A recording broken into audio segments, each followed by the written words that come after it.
One day, as I went outside to hang the laundry, I noticed mackerel clouds in the sky, a sure sign of fall's arrival. It looks like it's going to be another hot day, I thought to myself, and my gaze inadvertently drifted towards a separate house. On the same property as our home, there is the separate house where my son Michael, his wife Sophia, and their son Liam, a family of 3, live. It seems that every time Sophia comes to our house, she takes with her household items such as toilet paper, detergent, and shampoo, and even money from my wallet without my knowledge. However, since I had never witnessed such incidents and had no concrete proof, I couldn't say anything.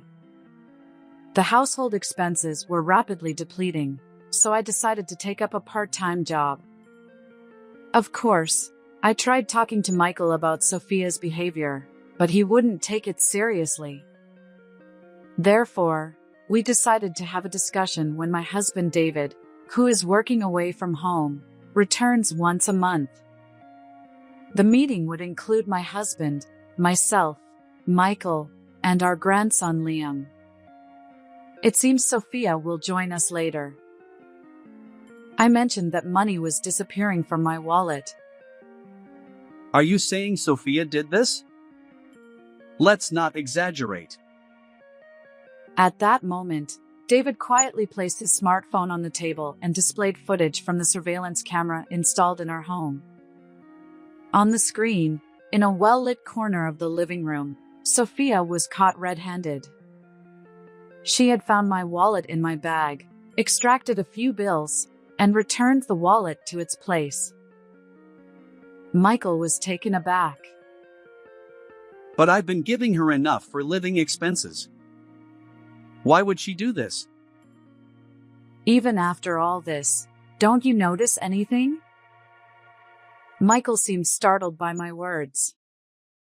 He stormed out of the house, heading straight for the separate house.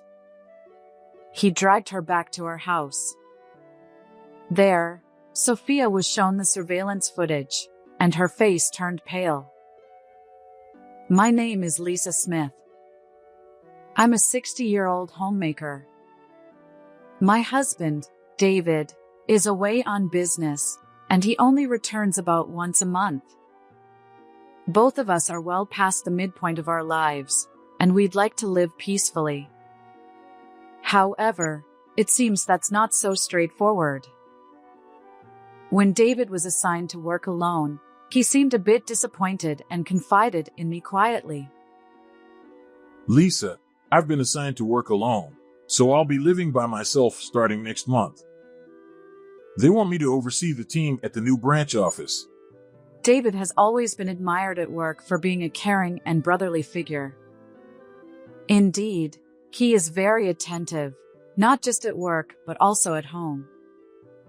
I remember when our son Michael was just born, David eagerly took on tasks like preparing milk and changing diapers. Even though he couldn't take parental leave, he made sure to nap with Michael on weekends and during summer vacations. As Michael grew up, David taught him and took him to the park regularly. So, it's unusual to see dependable David feeling down like this. David, you don't need to be so disheartened.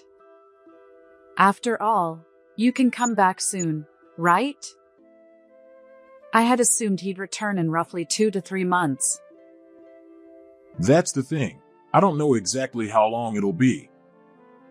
Since it involves crossing state lines, I won't be able to see you frequently. I'll only be able to come back about once a month, and that's why I'm worried about you. Why was he concerned about my well-being? For a moment, I wondered, but then it hit me. I have a chronic illness, and I'd recently undergone surgery. Perhaps he was worried about how this might affect me. It's okay.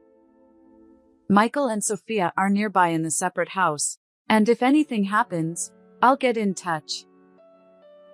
On our property, there's a separate house where Michael, his wife Sophia, and their son Liam live. Michael got married 6 years ago and initially lived in an apartment for about 2 to 3 years. However, due to the landlord's circumstances, he had to move out of the apartment. Eventually, they came to ask if they could live in the separate house. David was not keen on the idea and initially refused. Michael, you know Mom has health issues. I don't want to burden her, so I'm against it. Once, David had turned him away with those words, but when there was less than a month left until eviction, Michael returned. He looked considerably weakened. Dad, please, I won't cause any more trouble. Just let us live in the separate house. Perhaps his perspective had changed by then, as David consented to Michael's family living in the separate house. When I later asked for the reason, David explained that he felt more at ease having them close by, rather than leaving me alone. It's been about 3 years since then, and there's no sign of them leaving. They continue to reside in the separate house. To reassure David, I put on a cheerful tone. I'm fine.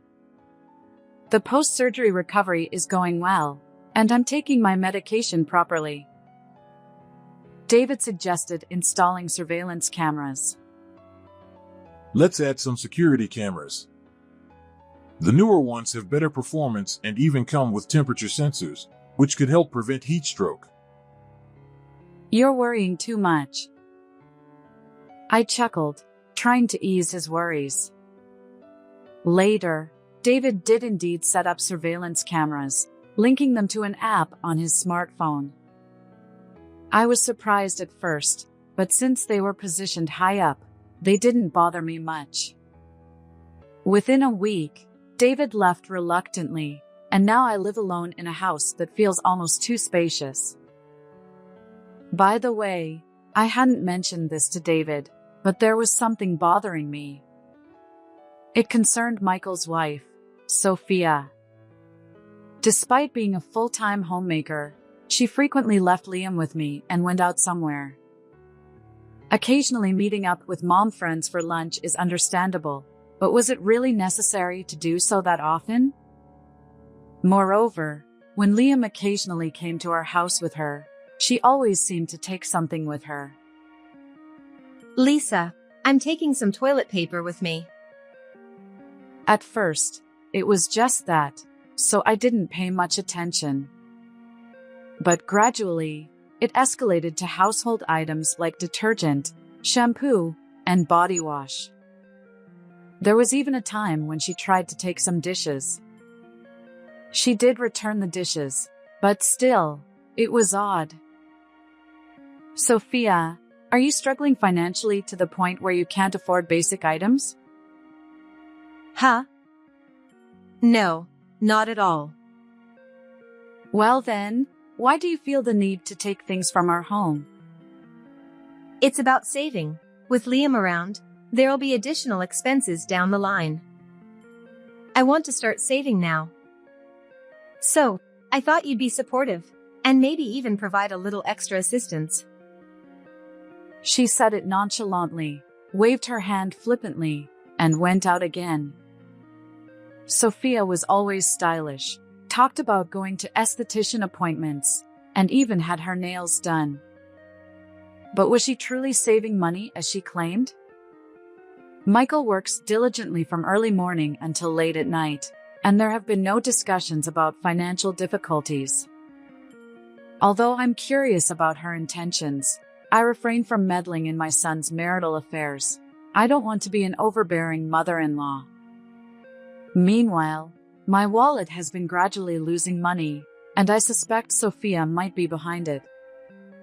However, lacking concrete evidence and unable to catch her in the act, time slips away. One day, as I went outside to hang the laundry, I noticed mackerel clouds in the sky, a sure sign of fall's arrival. It looks like it's going to be another hot day, I thought to myself, and my gaze inadvertently drifted towards a separate house. Curiously, I've never witnessed Sophia behaving suspiciously, even though I still wonder if she's involved. However, various neighbors have shared unfavorable rumors about her. They claim she walks around town dressed as if she's going to a nightclub or seen walking intimately with a young man, but I'm quite skeptical. Indeed, she is fashionable, but I've only ever seen her in outfits that one would find in fashion magazines, and she doesn't strike me as someone who would have an affair. Even when she's at the separate house, there are times she's just in her pajamas, so I simply can't imagine Sophia gallivanting about. However, the fact that there are people who have actually witnessed her behavior suggests that there might be an unknown side to Sophia that I'm unaware of. Even as I kept an eye out, money continued to disappear from my wallet.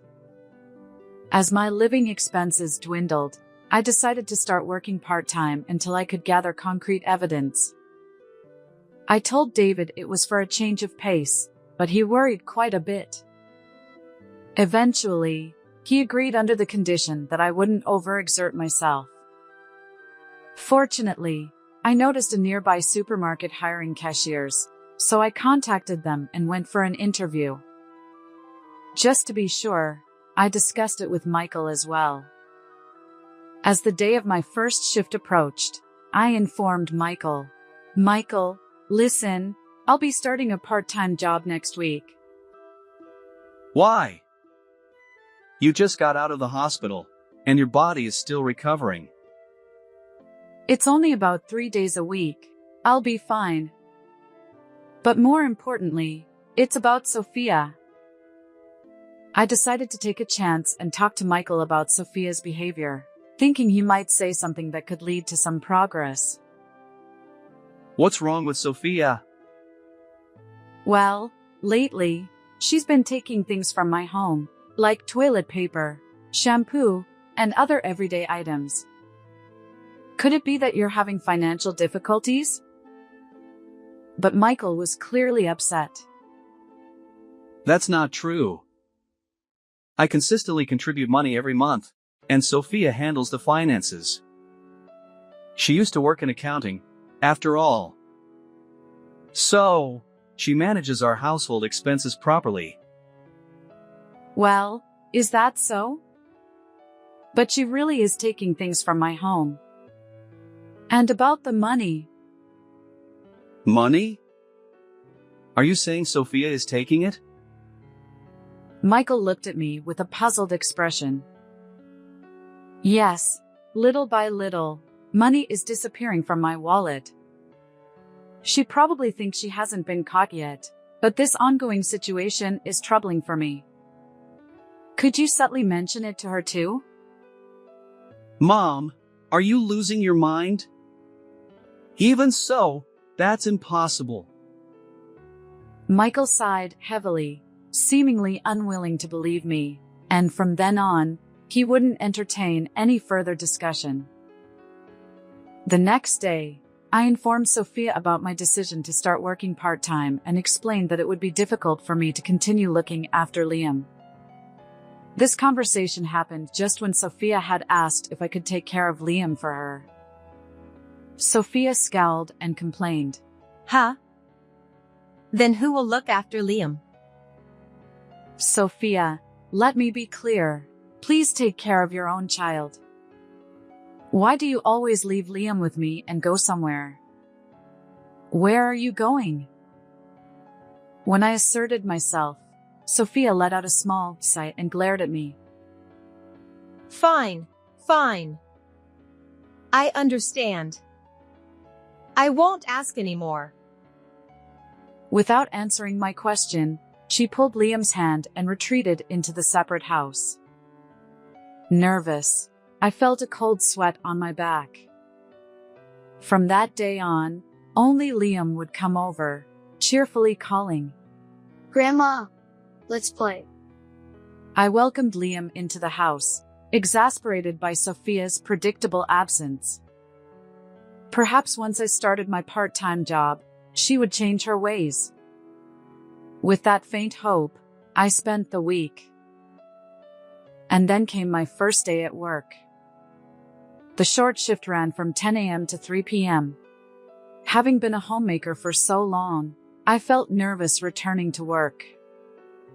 Despite the simple title of cashier, the responsibilities and learning curve were multifaceted. Armed with a notepad and pen, I learned the ropes from a young female cashier. She was in her 20s, far more composed than I was, and efficiently explained everything, from loyalty cards to self-checkout. Her name tag also bore a golden badge that read Customer Service Master, and her demonstration of register procedures was impressive. There were so many things I needed to learn that my mind was spinning. I have to get this down pat. I told myself as I made my way home, finally reaching the gate of my house. As I rummaged through my bag for the house key, I noticed Liam standing in front of my gate. Curious, I approached him cautiously. Unaware that my previous thoughts had vanished, I called out to him, "Liam, what are you doing here?" Startled by his name, Liam looked up. Tears welled in his eyes, and his runny nose accompanied his sobs. Surprised, I quickly retrieved a pocket tissue from my bag and wiped away his tears and mucus. "What's wrong? Did something sad happen?" Liam explained that he had been waiting here all day for me to come out of the house. But since I hadn't emerged, he asked his mother. Grandma isn't here because she went to work. Upon hearing this, Liam felt devastated and had been crying here. He looked up at me with his runny nose and tear-streaked face. Why did Grandma have to leave? Is it because of my job that I can't play with you anymore? I was taken aback by his words. Job? What job are you talking about? Liam handed me a small piece of paper, saying, This? Unfolding it, I read Sophia's handwriting. Liam's job: transfer money from Grandma's wallet to Mom's wallet once a day. The instruction left me wide-eyed. Huh? I stammered, staring alternately at the words and Liam's face. Trembling, I asked, Liam, did Mom tell you to do this? He nonchalantly replied, Yep. Mom said it's my job. I'm supposed to be responsible. Mom gave me this paper. While my face almost twitched with the effort, I managed to invite Liam inside, where he gulped down juice. His innocent enjoyment contrasted sharply with my shock. I couldn't believe that Sophia would involve such a young child in stealing money. Could this really be happening? I had no concrete evidence. When could this have happened? I've been keeping an eye on Liam all along, and it's not easy to lose sight of a 5-year-old. How could he have taken money from my wallet without me noticing? Suddenly, something clicked in my mind. That night, I contacted David and explained the situation. Yeah, I understand. I'm not accusing Liam, but I'll check the surveillance camera footage. David listened attentively without any doubt. 3 days later, he contacted me. Hello, Lisa, I've discovered something serious. What? I was taken aback. It seemed Liam was indeed the culprit, but what shocked me even more was that the surveillance footage captured Sophia instructing Liam on how to take money from my wallet. Indeed, I hadn't told her about the surveillance camera, but even so, to steal someone's money in broad daylight is just outrageous. I am planning to visit you this weekend. This is unacceptable. Let's talk to Michael and Sophia. Yes, that's right. I replied, my heart heavy. But now that I knew the truth, I had to address it properly. Despite spending these days leading up to the weekend in a somber mood, the distraction of my part-time job allowed me to momentarily forget the situation. And so, the weekend arrived. Although the weather forecast had predicted a direct hit from a typhoon, it veered westward, leaving our area with clear skies. However, despite the sunny weather, a storm brewed within our home. David took an earlier train than usual to discuss the matter. His expression showed traces of weariness, yet an unmistakable anger simmered beneath the surface. I sensed that today would be tumultuous.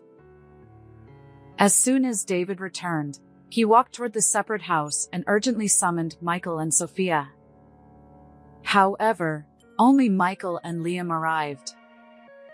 Seated across the living room table, David and I faced Michael and Liam. Michael, what's going on with Sophia? Didn't I tell her to come too? Well, she said she'd come later. The heavy atmosphere seemed to trip up Michael's response.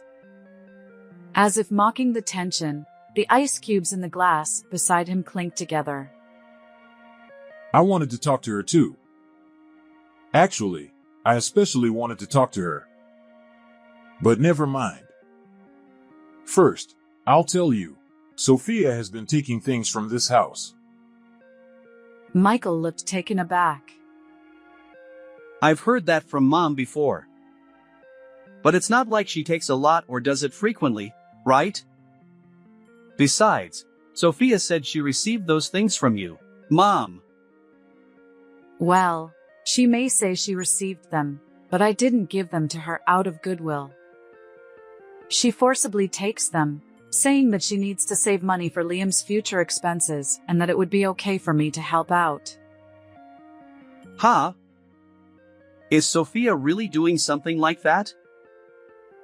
And about the money disappearing from my wallet. Wait, are you saying Sophia is acting like a thief? Enough with the jokes. At that moment, David pulled out his smartphone and placed it quietly on the table. This isn't a joke. There's evidence of Sophia instructing Liam to take money, and the surveillance footage shows Liam removing money from Lisa's wallet every day. Michael looked stunned. On the screen, in a bright corner of our living room, Sophia rummaged through my bag, found my wallet, and discreetly removed several bills before returning the wallet to my bag. She then showed the money to Liam, crouching down as if teaching him something. Although the conversation was fragmented, it revolved around, Money is like this. Take this much from Grandma's wallet. Liam nodded resolutely, Got it. and Sophia hugged him tightly. Watching this scene unfold, Michael was left speechless, fixated on David's smartphone screen. David explained, This footage is from the surveillance camera I installed due to concerns about Lisa's illness. I never imagined it would be useful in such a way. Besides, there's more. The footage shows Liam taking money from Lisa's wallet. David manipulated his smartphone, displaying another video. Although I couldn't pinpoint when Liam had been taking money, this footage finally revealed the truth. As I stood up to take my medication, Liam swiftly extracted cash from my wallet. The timing coincided with my regular medication schedule, making it easy for even a young child like Liam. What? I trusted her. It's despicable to involve an innocent child in wrongdoing. She should be ashamed. David, who rarely displayed anger, spoke sternly. Michael flinched, and Liam looked visibly distressed. But I provide enough for living expenses. Why would you do this, Liam? Liam hesitated before answering.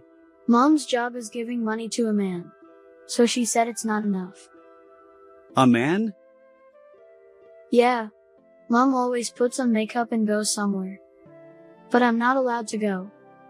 So I stay with Grandma. Michael scrutinized Liam with suspicion. His expression conveyed confusion, Could Sophia be involved in an affair? The room was charged with tension. Even after all I've said, you still don't get it? Michael, startled by my words, bolted out of the house with a furious look, dashed towards the separate house, and before I knew it, he was dragging Sophia back with him. Hey, that hurts. Let go. Sophia protested, while Liam, bewildered by the situation, looked on, his eyes welling up with tears. Sophia, what's going on? Explain. Why would you steal money from Mom's wallet when I provide enough for living expenses? And why involve Liam in this? Sophia stared at Michael, her expression a mix of shock and evasion. Her eyes seemed to ask how he knew. What are you talking about? Is there any proof that I did such a thing?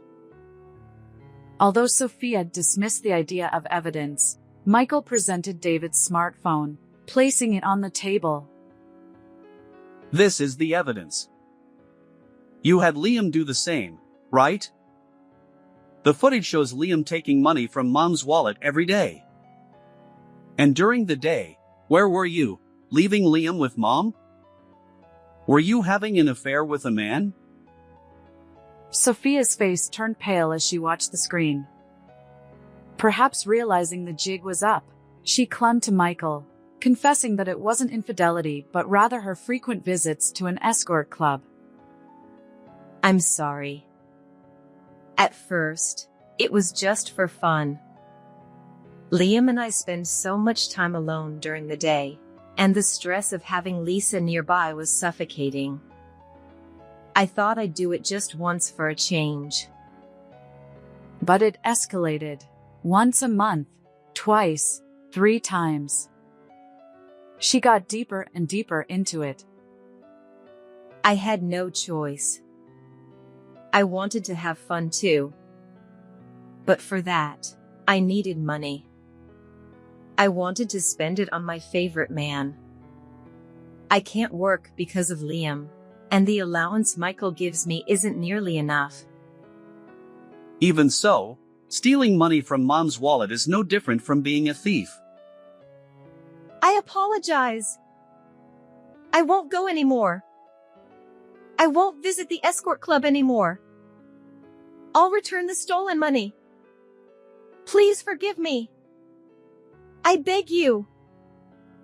Sophia pleaded tearfully with Michael, but he seemed furious and unyielding. No. Absolutely not. We're getting a divorce. But despite her tearful pleas, Michael remained resolute, eventually serving her with divorce papers. I had been keeping notes on the amount of money lost, so I used that information to create an itemized bill, which I handed over. Huh? Is it that much? She seemed surprised, but surely she was aware. Despite her attempts to negotiate and get me to relent, I declared that I wouldn't give up a single cent. Sophia, don't you think it's fortunate that I'm not filing a police report? Even though your family, repeatedly stealing like this would lead to immediate arrest. When I said this firmly, she fell silent, biting her lower lip, and left my presence. Additionally, during the divorce proceedings, Michael demanded alimony from Sophia. A colleague at work recently divorced and recommended a good lawyer. Surprisingly, even in this situation, rumors circulated that Sophia couldn't quit her escort club visits and had accumulated tens of thousands of dollars in debt. I couldn't fathom what drove her to such extremes, but it seemed only a matter of time before things spiraled out of control. As for me, now that I no longer need to work part-time, I quit the supermarket job and spent my days relaxing at home. Although the separate house remained unoccupied, Michael and Liam moved into the second floor of the main house. Michael obtained custody of Liam and became his guardian. My routine remained the same, looking after Liam while Michael worked during the day, but at least I no longer worried about money being taken. Liam will start kindergarten next year. I wonder if Michael has already gone through the procedure. I should ask to be sure, I muttered while flipping pancakes for lunch. Just then, David returned home. Yes, today marked the end of his business assignment, and he was finally back home. It had been weeks since I last saw his face, but he entered the living room with an unusually bright expression, clearly delighted. I'm home. Welcome back. Lunch is ready. Welcome home, Grandpa.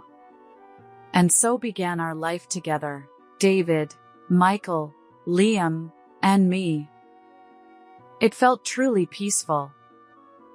Despite the lingering summer heat, fall was approaching. David, ever eager to play with the kids, suggested, How about a maple leaf viewing trip during the upcoming long weekend? I chuckled, considering his age, but I continued making pancakes for him. How did you like our talk this time? Please don't forget to subscribe to our channel. See you in the next video. I'm giving you my child. Be grateful. Standing at the entrance were my in-laws, sister-in-law, and her 2-year-old daughter. Ever since her divorce 6 months ago, she had been pushing her daughter's care onto us. Even my in-laws, instead of stopping her, were trying to get us to take custody of our niece. My husband and I, who had not been blessed with children, found it difficult to raise someone else's child. But what happened next regarding this child was unexpected. I'm Amelia, 27 years old. I got married 3 years ago to a 29-year-old husband, Courage, and we ran a restaurant together. Initially, we planned to expand our family after marriage, but unfortunately, we didn't have any children. Still, thanks to my kind husband, we enjoyed a busy yet happy married life. In fact, since getting married, I had only met my in-laws a handful of times. That's because my husband hadn't been close to his family for a long time. Opening this restaurant only deepened that divide further. My in-laws were executives at a major family restaurant chain, and my sister-in-law, Emma, had joined the company through connections. They wanted my husband to join the same company, but he had dreams. I want to provide each customer with a dish tailored to them. Instead of understanding his feelings, Emma and the others treated him like a villain. Are you criticizing our chain? They nagged him endlessly, and even after discussions, we remained at an impasse. In the end, my husband gave up trying to convince them. I want to live as far away from my parents as possible. If that's what you want, I won't interfere. So, we spent peaceful days as a couple. However, since Emma returned home after her divorce 6 months ago, things changed drastically. It happened on a weekday at lunchtime. As usual, we were attending to customers when the door swung open vigorously. I'm here again. Ugh, as empty as always. The loud voice belonged to Emma. She plopped down at a table with her mother and her 2-year-old niece. They are here again. Always told her not to speak so loudly, didn't I? You're such a nag. Anyway, bring me the usual lunch set quickly. She visited us, but my sister-in-law never paid. Honestly, we were at a loss, so we glanced at each other. Then I whispered to him, "I'll go," and stood in front of Emma. Since other customers are here, if you're going to dine here, you need to pay like everyone else. Huh? Are you seriously planning to charge me and your family? How rude. Everyone in the restaurant turned to look at her as she shouted, "Please don't raise your voice as it may disturb other customers," I requested, but she didn't listen. And aren't you the root of it all? It's because James got off track after marrying such a useless woman like you. Her words of abuse froze the atmosphere in the restaurant.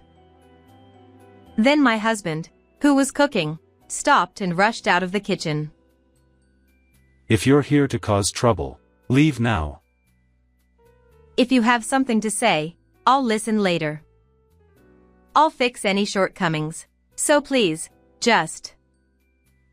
But she continued to ignore our words, just screaming angrily. Even her mother, instead of stopping her, was sitting there saying, "Hurry up and make it." Thinking we couldn't let things continue like this, we served them lunch. After eating, they left without paying, as if it were perfectly normal. Not stopping there, she began to act even more selfishly. Hey, you two. Take care of our Ava today too. Every day, she started bringing her niece to our shop. We're working. You're her mother. Take responsibility and look after her, sis. Huh. I'm busy. Since there are no customers, help me out a bit. She forcefully dumped the care of her niece, Ava, onto me. To her, we seemed like free babysitters she could exploit. So, to shirk the responsibility of caring for her daughter, she and her mother frequently started visiting our shop. I'm truly sorry about my family. Amelia and the shop didn't deserve this. After they left Ava and went away, James muttered with his shoulders drooped. As she said, our shop wasn't exactly thriving. One reason for that was their disruptive behavior inside. Regular customers, who wanted a quiet meal, gradually stopped coming to our shop. At this rate, it's not fair to James or Ava. I sighed, feeling sorry as I stroked the back of my niece, who was being held quietly. Despite our efforts, a few weeks later, our relationship with my in-laws took a dramatic turn.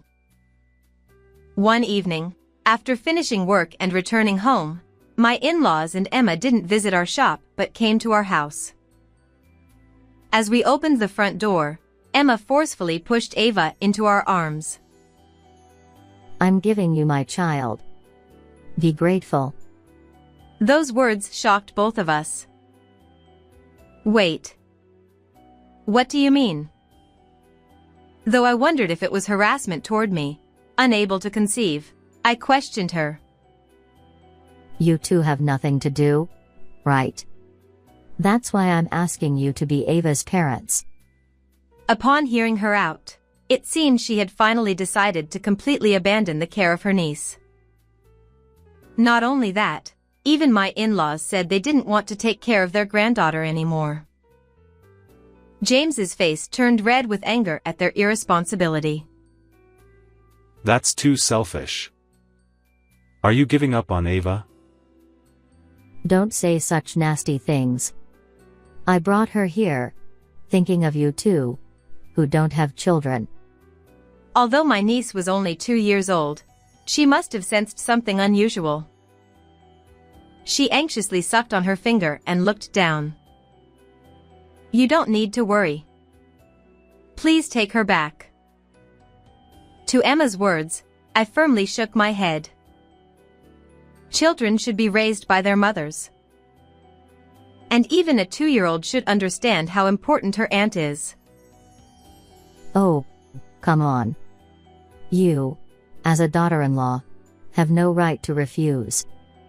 With such a selfish reason as the hassle of taking care of her, I couldn't agree.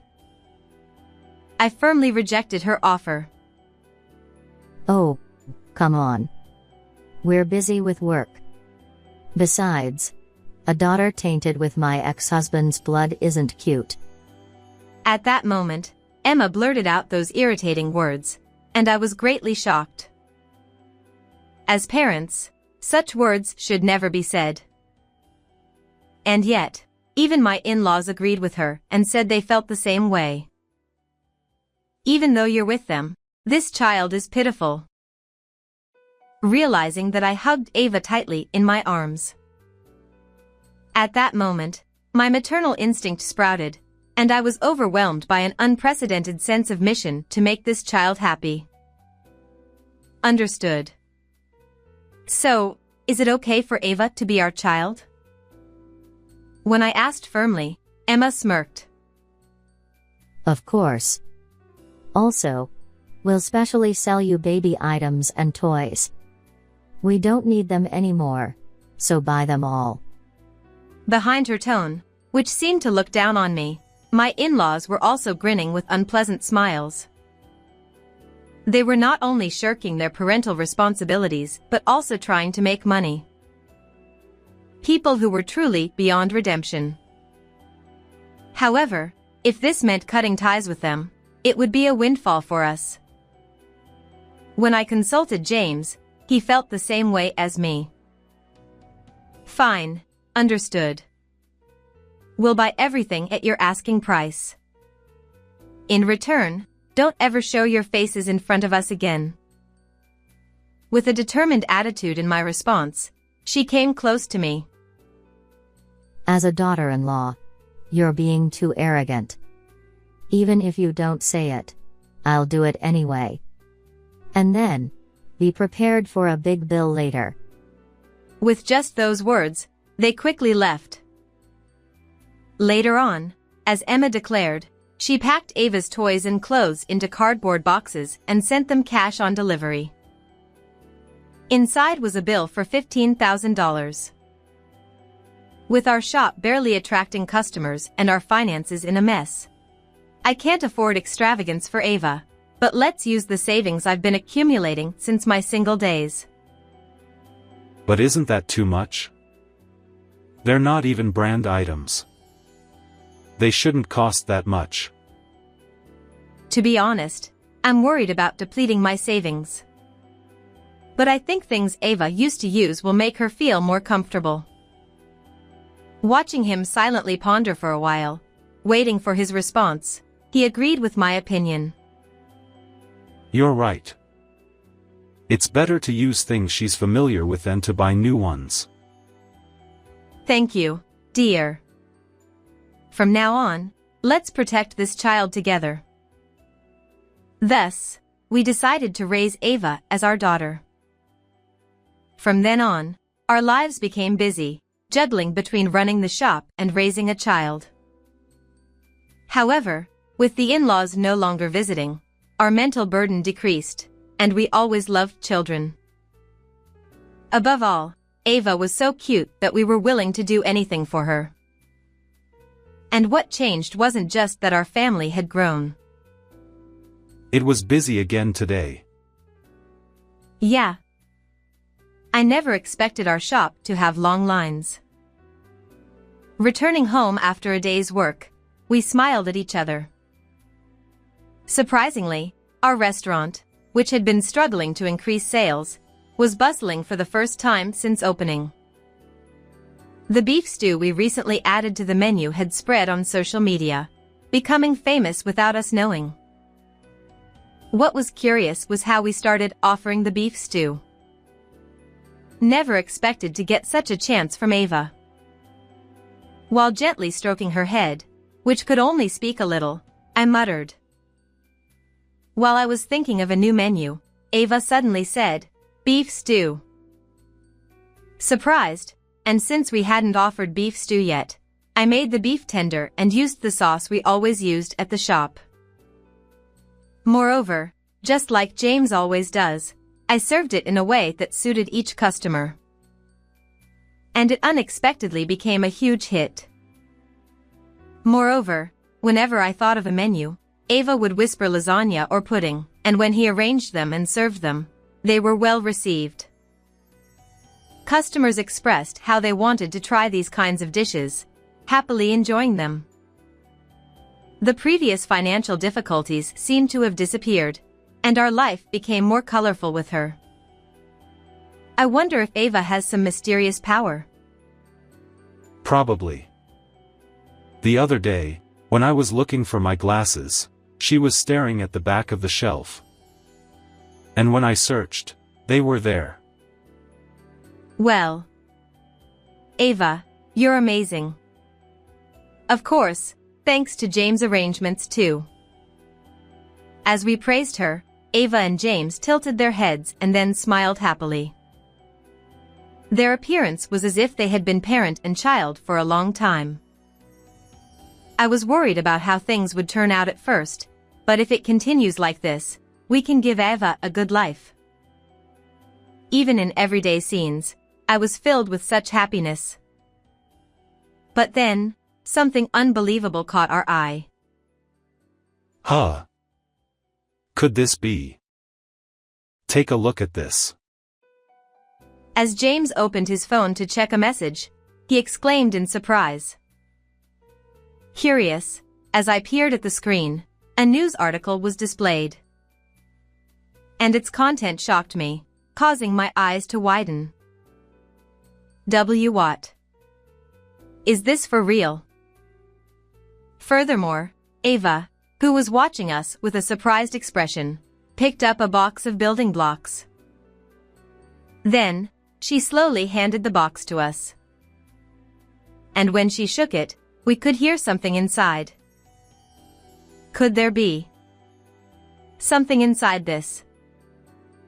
To such a question, she looked straight into my eyes. Since Ava looks so serious, there must be something. We cautiously looked into the box and were surprised. The anger that had been calm surged up from the bottom of my stomach.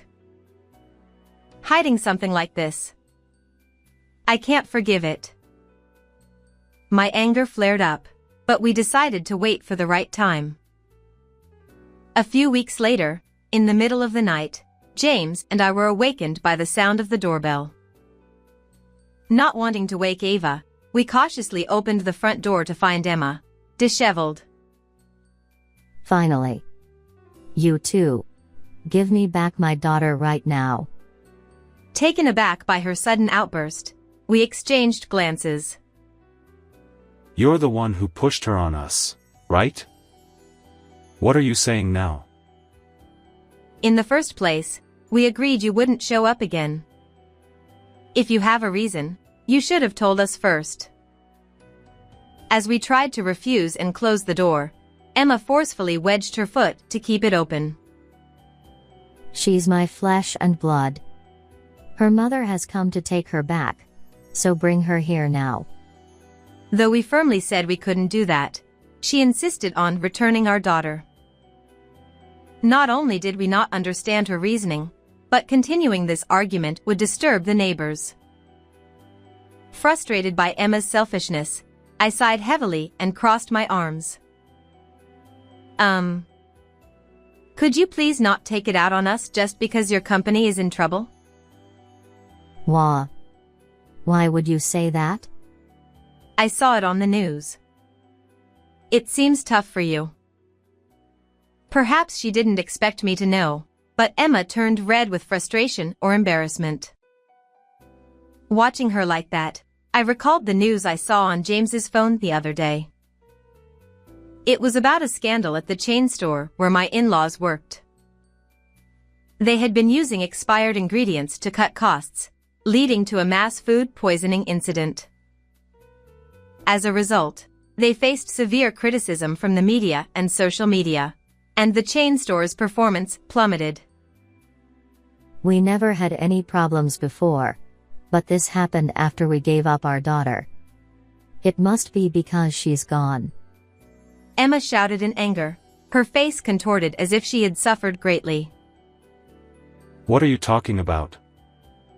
Ava has nothing to do with it, right? No, she's involved. Ever since then, we've been through hell. According to Emma, their misfortunes didn't stop there. Her mother lost a wallet with a large sum of money. Her father got into a car accident and had to pay $3,000 in compensation to the other party. And a series of depressing events kept happening. and Emma began to insist that Ava was the cause of it all. Your shop has been thriving since you took in Ava, right? It can only mean that girl is involved. Those words made us fall silent involuntarily. I won't say everything that happened in my in-laws' house was her fault, but I couldn't deny that there was something mysterious about that child. While luck continued to favor us, trouble was brewing in my in-laws' house. I wonder if we should help them a little. Even though they had caused us distress, it was painful to see people suffer. Just as I was about to speak, Emma began shouting again. With her around, we'd be fine. This misfortune is going to fall on you. While we held her back from entering the house, my fleeting sympathy vanished in an instant. We will never give Ava to you. Even though it's only been a few months, we cherish Ava as our child. To demand we hand over our precious child for your benefit, we can't possibly agree to that. We glared at her with stern expressions. Shut up. Shitty wife. Don't you dare speak ill of my wife.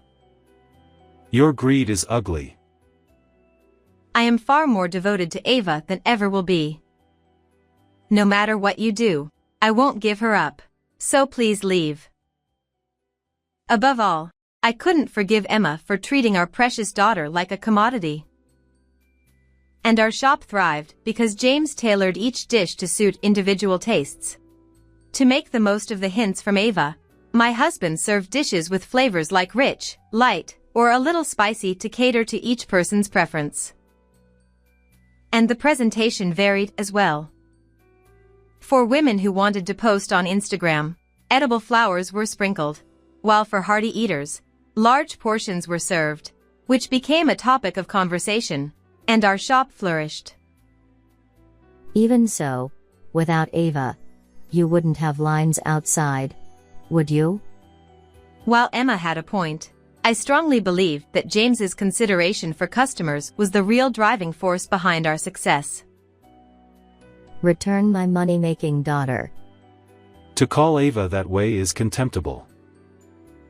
He stared at Emma with a look that seemed to say, pitiful. No matter how much you cry or scream, my feelings won't change, so please give up. I don't want to see your face anymore. Quietly angry, I handed her a USB, with no intention of leaving. Wasn't it because of things like this that misfortune happened, not because of our daughter? In the next moment, Emma's face turned pale as she looked at the USB. That's the one our parents and I have been searching for. Why do you have it? It came out of the toys. It might have some value that I bought from you. That USB was in the box Ava handed to me at that time. Given the mysterious power so far, I was convinced there was always a reason she held it. Upon checking, the data on it turned out to be for the hidden books. Receipts from suppliers, and evidence of tampering to inflate prices, were there. It seemed my in-laws, who were executives, were managing the procurement of materials. Abusing that position, they overcharged the company for purchases from suppliers and embezzled the difference. Moreover, calculating the data on the USB, the embezzled amount was $1 million. Ava must have sensed something and hid the USB, which was crucial to my in-laws, among the building blocks. Even though we couldn't find it after turning the house upside down. Unbelievable. We're the ones who are surprised. What on earth are you doing? Shut up. Don't look at the contents. Give it back. Emma, who snatched the USB from my hand, looked relieved. I've already contacted your company about this. Realizing it was too late, Emma began to tremble at my words. This. If embezzlement gets exposed, our lives are over. And then, her initial confidence vanished. and she collapsed, sobbing. I apologize for everything. So please, call the company and tell them it was a mistake. I shook my head decisively and looked at her with a cold gaze. Not just me, but our parents will also be in big trouble. Please, help us. No matter how much she begged, it wouldn't erase her attitude or her crimes. Looking at James, he muttered, "Absolutely unforgivable. There's nothing more we can do.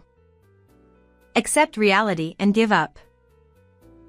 When I told the sobbing Emma that, she started dialing the phone with trembling hands. The voices of my in-laws could be heard. After she explained the situation so far, there was a scream of "What?" Then they told me to switch with them. As soon as I picked up the phone, my in-laws pleaded with me repeatedly, "Please do something, and I beg you." I listened silently, but after a while, I took a deep breath and said this. "Hey, you guys. Please pay for the sins you've committed. Goodbye." With just that, I ended the call and handed my phone to Emma. Think about it again. If you want to raise Ava, I'll give her to you. Is that okay? Surely, no matter how much we talk, we won't understand each other. Please leave as you're causing trouble. If you don't go back, I'll call the police. Emma flinched and stepped back, so I mercilessly closed the front door. Peeking from the upstairs window, she walked away slowly, her back gradually disappearing into the distance. Our ties are truly cut now. Afterward, my in-laws and sister-in-law were reported to the police by the company for tampering with receipts and embezzling money. Of course, they were fired from the company. It seems they'll be living behind bars for a while.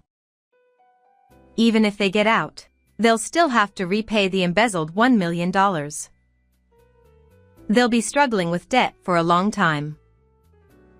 Truly, they've reaped what they've sown. Meanwhile, we officially adopted Ava through adoption. We continue to run the restaurant while watching Ava grow. And as always, our shop continues to thrive. The extent of this child's power is still unknown. But whether she has a mysterious power or not, James and I will continue to love Ava more than anyone else.